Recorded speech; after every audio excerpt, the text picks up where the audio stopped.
So this is where I record, and it is just me. There is no group of people that record this, it's just little old me.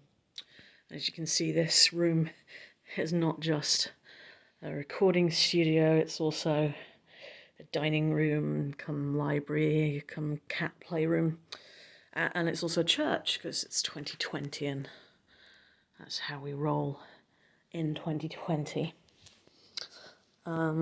So yeah, I have this little home studio set up with a microphone, the all-important pop filter, audio interface, keyboard, laptop with Ableton Live. I've got this Surface controller so I can change some settings, and of course the trusty kazoo. And Beats headphones. So yeah, this is where it happens. I used to have a dedicated room for recording music that wasn't also a dining room, but unfortunately that was in my basement, and I live in Doncaster and my basement was flooded and I very nearly lost all my equipment, but I managed to save it in time.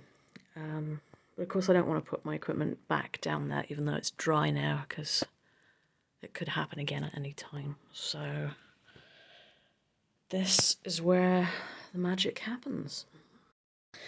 So there's obviously there's a lot of practicing and rehearsing goes into making a piece like this, and I don't do it all on the kazoo because I have a husband and I have cats and I live in a terraced house, and my goal isn't to annoy my husband and cats and neighbours to the point where none of them want anything to do with me.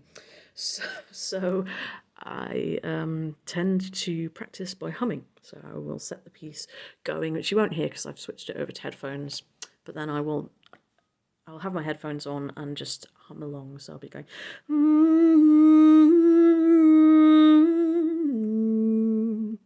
and in this way just hum along and learn the piece, at least for that part of it.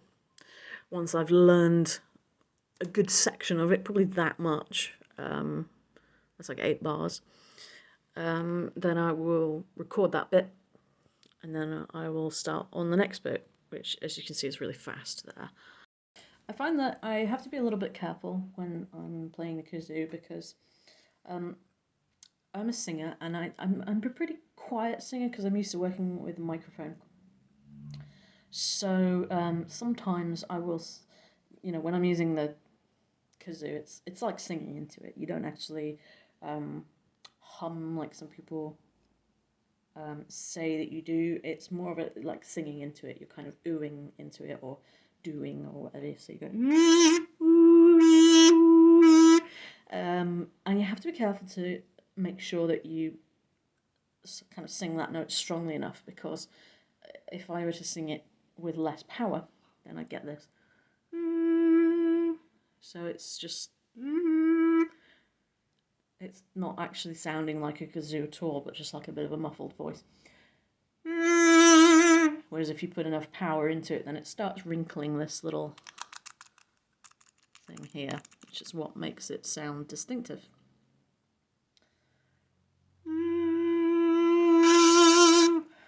And also annoying. Okay, I am about to record the first little bit. No, too early.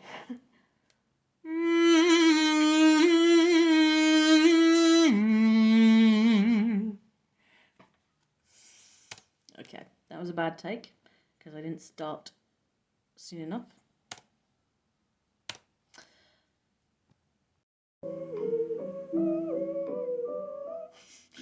Okay.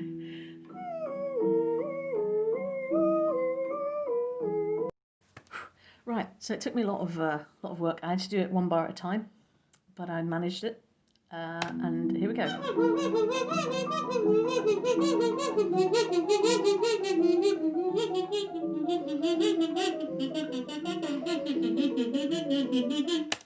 I'll add some more onto that so that it sounds better.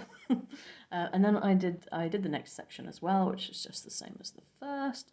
And then I got to the second fast bit to discover, to my horror, it's not actually the same as the first fast bit. It's very similar, but it's not the same. Starts on a higher note. So the first one is, and then the second one is. So yeah, I need to listen to it again slowly and get it into my head. So yeah, I wasn't anticipating having to do that.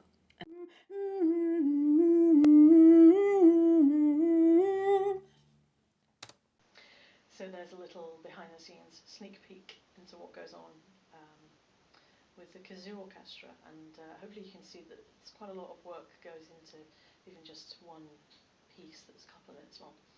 If you would like to see more of this kind of content, and you can manage the price of a cup of coffee per month to help this project continue, then please head on over to our Patreon, where you can support us. And I say us, it's just me.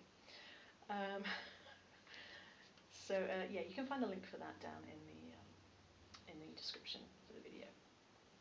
Thanks for watching.